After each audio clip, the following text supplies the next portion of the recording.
સ્વચ્છ ભારત મિશન, વિકસિત ભારત, મહિલા સશક્તિકરણ સહિતના સંદેશા સાથે એનસીસીની દાંડી યાત્રા ભરૂચ શહેરમાં થઈને અંકલેશ્વર ખાતે જવા રવાના થઈ હતી।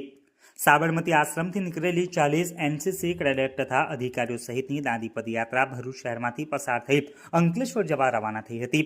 આધુનિક ભારતના વિકાસ લક્ષ્યોને આગળ વધારવાના સ્વચ્છ ભારત, વિકસિત ભારત, મહિલા સશક્તિકરણ, ફિટ ઇન્ડિયા, નશામુક્ત ભારતના ઉદ્દેશ્યથી સાબરમતી આશ્રમથી તારીખ 10મીના રોજ 40 એનસીસીના કેડેટ્સ તથા અધિકારીઓ સહિતની દાંડી પદયાત્રા વહેલી સવારે ડેરોલથી નીકળી Bharuch bypass, Mahammadpura, Panchbatti, railway station, Sheetal circle, Narmada Maiya bridge ઉપરથી પસાર થઈ અંકલેશ્વર જવા રવાના થઈ હતી। એનસીસીના કેડેટ્સ દ્વારા સાબરમતી અમદાવાદથી તારીખ 10મી ડિસેમ્બરથી દાંડી પદયાત્રાનું આયોજન કરવામાં આવેલ છે।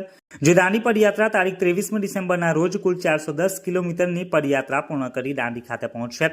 આ વેળા દાંડી પદયાત્રામાં જોડાયેલા ગુજરાતની એનસીસીના કેડેટ્સ અંજના ડોડિયાએ પ્રતિભાવ આપતા કહ્યું હતું કે દાંડી માર્ચના માર્ગનું કડક અનુસરણ કરી સ્વચ્છ ભારત, વિકસિત ભારત, નશામુક્ત ભારત, ફિટ ઇન્ડિયા તેમજ સશક્ત મહિલાનો સંદેશ આપવાના હેતુથી આ પદયાત્રા અમે યોજી રહ્યા છે।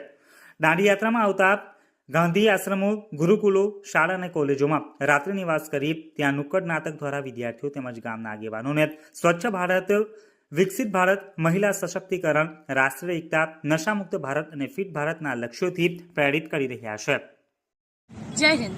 હું અંજના ડોડિયા ગુજરાતની એનસીસી કેડેટ છું અને અમે સાબરમતી આશ્રમથી દાંડી સુધી પદયાત્રામાં આવ્યા છે। 1930માં જ્યારે ગાંધીજીએ દાંડી માર્ચ કર્યું હતું તેમણે મીઠાનો કાયદો તોડવા માટે કર્યો હતો, પણ આજે અમે જે એનસીસી કેડેટ્સ પદયાત્રા કરી રહ્યા છે તો અમારા ઉદ્દેશ અલગ છે।